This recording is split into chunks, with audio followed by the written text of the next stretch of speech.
하워드 막스, 투자계의 현자라 불리는 이 인물이 50여 년간 깨달은 투자의 영원한 법칙이 있습니다. 바로 사이클입니다. 우리가 살아가는 모든 것에는 순환의 리듬이 있습니다.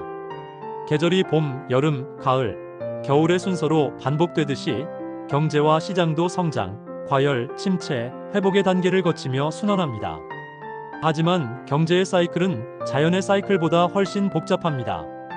인간의 감정과 심리가 개입되어 사이클의 진폭과 지속 기간을 예측하기 어렵게 만들기 때문입니다. 막스는 1966년생으로 현재 오크트리 캐피털 매니지먼트의 공동 창립자이자 회장입니다. 펜실베이니아 대학교 와튼 스쿨에서 경제학 학사학위를, 시카고 대학교에서 MBA를 취득한 그는 50여 년간 투자업계에서 탁월한 성과를 거두어 온 전설적인 투자자입니다. 시티코프, TCW 등 굴지의 금융기관에서 경력을 쌓은 후 1995년 오크트리를 설립했습니다. 그가 이끄는 오크트리는 디스트레스드 부채 투자 분야의 선구자로 1,600억 달러 이상의 자산을 운용하며 연평균 19%의 수익률을 기록해 투자계의 현자라는 별명을 얻었습니다. 특히 그의 투자자 서한 오크트리 메모는 워런 버핏이 가장 먼저 읽는다고 공언할 정도로 업계에서 높은 평가를 받고 있습니다. 이 메모들은 시장 상황에 대한 깊이 있는 분석과 투자 철학을 담고 있어 전 세계 투자자들의 필독서로 여겨집니다. 막스의 첫 번째 통찰은 사이클은 존재하지만 완전히 예측 가능하지는 않다는 것이었습니다. 사이클의 방향은 어느 정도 예측할 수 있지만 정확한 타이밍과 규모는 불확실하다는 것입니다. 따라서 투자자는 사이클의 현재 위치를 파악하고 그에 따라 포트폴리오를 조정하는 능력을 길러야 합니다. 경제 사이클을 이해하기 위해서는 먼저 경제의 기본 동력을 분석해야 합니다. 경제 성장의 근본적인 동력은 생산성 향상, 인구 증가, 기술 발전 등 장기적 요인들이지만 단기적으로는 심리적 요인들이 더 큰 영향을 미칩니다. 경제 사이클의 시작점은 보통 낙관주의입니다. 경제가 회복되기 시작하면 기업들은 투자를 늘리고 소비자들은 지출을 증가시킵니다. 이러한 긍정적인 피드백 루프가 형성되면서 경제는 본격적인 성장 궤도에 진입합니다. 하지만 성장이 지속되면서 문제들이 서서히 누적됩니다. 완전 고용에 가까워지면서 임금이 상승하고 원자재 가격도 오릅니다.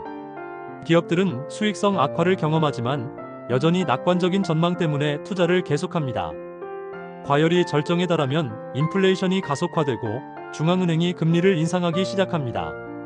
높은 금리는 투자와 소비를 억제하며 과도하게 확장된 경제에 브레이크를 겁니다.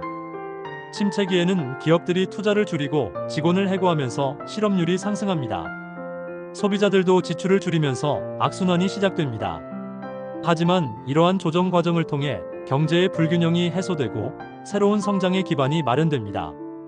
막스가 특히 주목한 것은 신용 사이클이었습니다. 그는 자신의 전문 분야인 채권 투자를 통해 신용 사이클이 경제와 시장에 미치는 강력한 영향을 체감했습니다. 신용 사이클은 대출 기관들의 위험 인식과 대출 의지의 변화에 따라 형성됩니다. 경제가 안정적일 때 은행들은 대출을 늘리고 대출 조건도 완화합니다. 기업들은 쉽게 자금을 조달할 수 있게 되고 이는 경제 성장을 가속화시킵니다. 하지만 신용이 과도하게 확장되면서 부실 대출이 증가하기 시작합니다. 일부 대출이 연체되기 시작하면 은행들은 갑자기 보수적으로 변합니다. 대출 조건을 까다롭게 하고 신용도가 낮은 차주들에게는 아예 대출을 거부합니다. 이러한 신용 긴축은 경제에 큰 충격을 줍니다. 자금 조달이 어려워진 기업들은 투자를 포기하거나 사업을 축소해야 합니다. 특히 부채가 많은 기업들은 심각한 어려움에 처하게 됩니다. 막스는 2008년 글로벌 금융위기를 예측할 수 있었던 것도 바로 이러한 신용 사이클에 의해 덕분이었다고 회고합니다. 2000년대 중반 미국의 서브프라임 모기지 시장에서 신용 기준이 급격히 완화되는 것을 보고 신용 사이클이 극단으로 치달았다고 판단했습니다.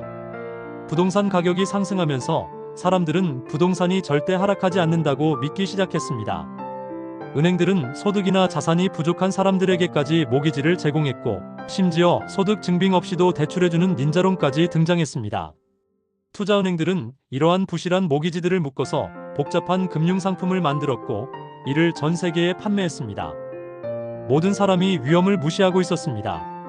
막스는 이 시점에서 신용 사이클이 극단에 달했다고 판단했습니다. 그는 2005년부터 투자자 서한을 통해 지속적으로 경고를 발했습니다. 오크트리는 이러한 판단에 따라 새로운 투자를 자제하고 현금 비중을 늘렸습니다.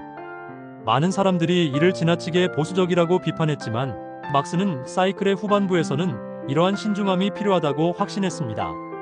시장 사이클이 경제 사이클보다 더 극단적이고 예측하기 어려운 이유는 시장이 단순히 경제 상황을 반영하는 것이 아니라 투자자들의 감정과 심리에 크게 좌우되기 때문입니다. 시장 사이클의 핵심은 위험에 대한 투자자들의 인식 변화입니다. 시장이 상승할 때 투자자들은 점차 위험을 과소평가하기 시작합니다. 연속적인 수익으로 자신감이 넘치게 되고 이번엔 다르다는 생각에 빠지게 됩니다. 이러한 낙관주의가 절정에 달하면 투자자들은 극도로 위험한 투자도 서슴지 않게 됩니다. 높은 수익률을 얻기 위해 레버리지를 늘리고 검증되지 않은 새로운 투자 기법들을 시도합니다. 하지만 작은 충격이라도 발생하면 투자자 심리는 180도 바뀝니다. 갑자기 모든 것이 위험해 보이기 시작하고 투자자들은 공황 상태에 빠집니다. 급하게 포지션을 정리하려는 투자자들의 매도가 시장을 더욱 하락시키고 이는 추가적인 공포를 불러일으킵니다. 막스는 이러한 극단적인 감정 변화가 시장에서 기회를 창출한다고 보았습니다. 다른 투자자들이 극도로 비관적일 때가 바로 매수의 기회이고 모든 사람이 낙관적일 때가 매도의 시점이라는 것입니다. 그는 가장 위험한 것은 위험해 보이지 않는 것이고 가장 안전한 것은 위험해 보이는 것이라는 역설적인 표현으로 이를 설명했습니다. 시장이 완벽해 보일 때일수록 실제로는 위험하며 시장이 절망적으로 보일 때일수록 실제로는 기회가 많다는 뜻입니다. 사이클을 활용한 투자의 핵심은 현재 사이클 상의 위치를 정확히 파악하는 것입니다. 하지만 이것은 생각보다 어려운 일입니다. 사이클의 정확한 전환점을 예측하는 것은 불가능하며 사후적으로나 명확해집니다. 그럼에도 불구하고 몇 가지 지표들을 통해 사이클 상의 대략적인 위치는 파악할 수 있습니다. 첫 번째는 투자자들의 행동과 태도입니다. 모든 사람이 낙관적이고 위험을 무시하며 투자하고 있다면 사이클이 정점에 가까이 왔을 가능성이 높습니다. 두 번째는 가격 수준입니다. 자산 가격이 역사적 평균이나 내재 가치에 비해 과도하게 높다면 상승 사이클이 막바지에 달했을 수 있습니다. 반대로 가격이 극도로 저평가되어 있다면 하락 사이클이 바닥에 근접했을 가능성이 있습니다. 세 번째는 신용 조건입니다. 대출이 쉽게 이루어지고 대출 조건이 관대하다면 신용 확장기에 있는 것이고 대출이 어렵고 조건이 까다롭다면 신용 긴축기에 있는 것입니다. 막스는 이러한 지표들을 종합적으로 고려하여 사이클의 온도계를 만들어야 한다고 제안했습니다. 정확한 숫자로 표현할 수는 없지만 현재 시장이 사이클상 어느 정도 위치에 있는지를 감각적으로 파악하는 것입니다. 막스는 시장과 경제의 움직임을 펜듈럼에 비유했습니다. 펜듈럼이 한쪽 극단에서 다른 쪽 극단으로 움직이듯이 시장도 과도한 낙관에서 과도한 비관으로, 탐욕에서 공포로 계속 진동한다는 것입니다. 중요한 점은 펜듈럼이 중앙에서 멈추는 경우가 거의 없다는 것입니다. 시장도 마찬가지로 균형점에서 오래 머무르지 않고 항상 한쪽 극단을 향해 움직이고 있습니다. 따라서 투자자는 펜듈럼이 현재 어느 방향으로 움직이고 있는지, 어느 정도 극단에 가까이 와 있는지를 파악해야 합니다. 막스는 펜듈럼이 극단에 가까울 때일수록 반대 방향으로의 움직임 가능성이 높아진다고 지적했습니다. 모든 사람이 낙관적이고 위험을 무시하고 있다면 곧 비관론이 대세가 될 가능성이 높습니다. 이러한 펜듈럼 이론은 투자 전략에 중요한 시사점을 제공합니다. 펜듈럼이 한쪽 극단에 있을 때는 반대편에 베팅해야 하고 중앙 근처에 있을 때는 신중하게 접근해야 합니다. 투자 스타일에도 사이클이 있습니다. 특히 성장주 투자와 가치주 투자 사이에는 명확한 선호도의 변화가 있습니다. 경제가 호황이고 투자자들이 낙관적일 때는 성장주가 인기를 끕니다. 사람들은 미래의 성장 가능성에 대해 높은 가격을 지불할 의향이 있고 현재의 밸류에이션이 다소 높더라도 개의치 않습니다. 하지만 시장이 하락하고 투자자들이 보수적으로 변하면 가치주에 대한 관심이 높아집니다. 사람들은 안전마진을 중시하게 되고 저평가된 우량주들을 찾기 시작합니다. 막스 자신도 이러한 스타일 사이클을 경험했습니다. 1990년대 후반 닷컴 버블 시기에 그의 보수적인 투자 스타일은 많은 비판을 받았습니다. 하지만 2000년 버블이 터지면서 상황이 역전되었습니다. 기술주들이 90% 이상 폭락하는 동안 그의 펀드는 상대적으로 안정적인 성과를 보였습니다. 막스가 가장 중요하게 생각하는 것 중 하나는 리스크 사이클입니다. 투자자들의 위험 인식과 위험 허용도가 시간에 따라 변한다는 것입니다. 시장이 안정적일 때 투자자들은 위험을 과소평가하는 경향이 있습니다. 연속적인 좋은 성과에 익숙해지면서 위험은 사라졌다고 착각하게 됩니다. 하지만 예상치 못한 손실이 발생하면 투자자들은 갑자기 위험을 과대평가하기 시작합니다. 모든 투자가 위험해 보이고 극도로 보수적인 자세를 취하게 됩니다. 막스는 위험에 대한 올바른 인식을 위해 몇 가지 원칙을 제시했습니다. 첫째, 위험은 항상 존재한다는 것을 인정해야 합니다. 시장이 안정적으로 보일 때일수록 숨겨진 위험이 누적되고 있을 가능성이 높습니다. 둘째, 위험은 측정하기 어렵다는 것을 받아들여야 합니다. 과거 데이터에 기반한 위험 모델들은 미래의 위험을 정확히 예측할 수 없습니다. 셋째, 위험 관리는 수익 창출만큼 중요하다는 것을 인식해야 합니다. 큰 수익을 올리는 것도 중요하지만 큰 손실을 피하는 것이 더욱 중요합니다. 현대 경제에서 중앙은행의 역할이 사이클에 미치는 영향도 중요합니다. 특히 연방준비제도의 통화정책이 어떻게 경제와 시장 사이클을 증폭시키거나 완화시키는지 주목해야 합니다. 중앙은행의 정책은 그 자체로 하나의 사이클을 형성합니다. 경제가 침체에 빠지면 중앙은행은 금리를 인하하고 유동성을 공급하여 경기를 부양하려 합니다. 하지만 완화적 정책이 지속되면서 부작용이 나타나기 시작합니다. 자산 가격이 과도하게 상승하고 투자자들의 위험 추구 성향이 강해집니다. 막스는 2008년 금융위기 이후의 정책 대응을 예로 들어 설명했습니다. 위기 직후 연준은 제로금리 정책과 양적 완화를 통해 시장에 막대한 유동성을 공급했습니다. 이는 금융 시스템의 붕괴를 막는 데는 성공했지만 동시에 새로운 불균형을 만들어냈습니다.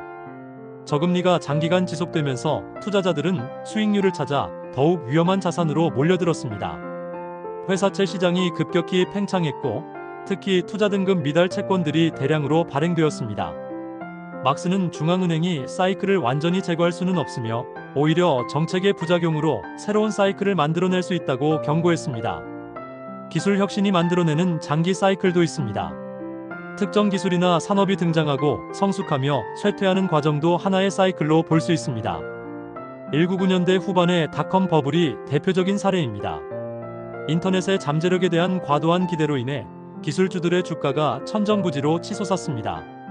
수익성이 전혀 없는 회사들도 닷컴이라는 이름만으로 엄청난 가치를 인정받았습니다.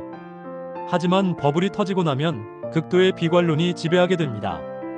해당 기술에 대한 모든 투자가 부정적으로 평가되고 심지어 건전한 비즈니스 모델을 가진 회사들도 저평가됩니다. 막스는 기술 사이클에서 중요한 것은 기술 자체의 잠재력과 현재 시점에서의 평가 사이의 괴리를 파악하는 것이라고 했습니다. 막스는 자신의 사이클 이론을 실제 투자에 어떻게 적용하는지 구체적인 방법론을 제시했습니다. 첫 번째 단계는 현재 사이클 상의 위치를 파악하는 것입니다. 이를 위해 경제 지표, 시장 가격, 투자자 심리, 신용 조건 등을 모두 살펴봐야 합니다. 두 번째 단계는 사이클의 현재 위치에 따른 적절한 포지션을 취하는 것입니다. 사이클이 정점에 가까이 있다면 보수적인 자세를 취해야 하고 바닥에 가까이 있다면 공격적으로 투자해야 합니다. 하지만 이것이 올인 또는 올아웃을 의미하지는 않습니다. 사이클의 정확한 전환점을 예측하는 것은 불가능하므로 점진적으로 포지션을 조정하는 것이 현명합니다. 막스는 차세대 투자자들을 위한 조언을 제시했습니다. 첫째, 역사를 공부하라고 했습니다. 과거의 사이클을 이해해야 미래의 사이클을 예측할 수 있습니다. 둘째, 인내심을 기르라고 했습니다. 사이클 투자는 단기적인 수익을 추구하는 것이 아니라 장기적인 관점에서 접근해야 합니다. 셋째, 감정을 통제하라고 했습니다. 사이클 투자의 핵심은 다른 사람들이 탐욕에 빠졌을 때 두려워하고 다른 사람들이 두려워할 때 탐욕스러워하는 것입니다. 넷째, 지속적으로 학습하라고 했습니다. 시장은 계속 진화하고 있으며 새로운 사이클과 패턴들이 나타나고 있습니다. 다섯째, 자신만의 투자 철학을 확립하라고 했습니다. 다른 사람의 방법론을 그대로 따라하는 것보다는 자신의 성향과 목표에 맞는 투자 방식을 개발해야 합니다. 막스는 사이클이 투자뿐만 아니라 인생 전반에 적용되는 보편적 원리라고 결론짓습니다. 개인의 인생도 성장과 침체, 성공과 실패의 사이클을 반복하며 기업도 창업과 성장, 성숙과 쇠퇴의 단계를 거칩니다. 중요한 것은 이러한 사이클을 받아들이고 그에 맞게 대응하는 것입니다.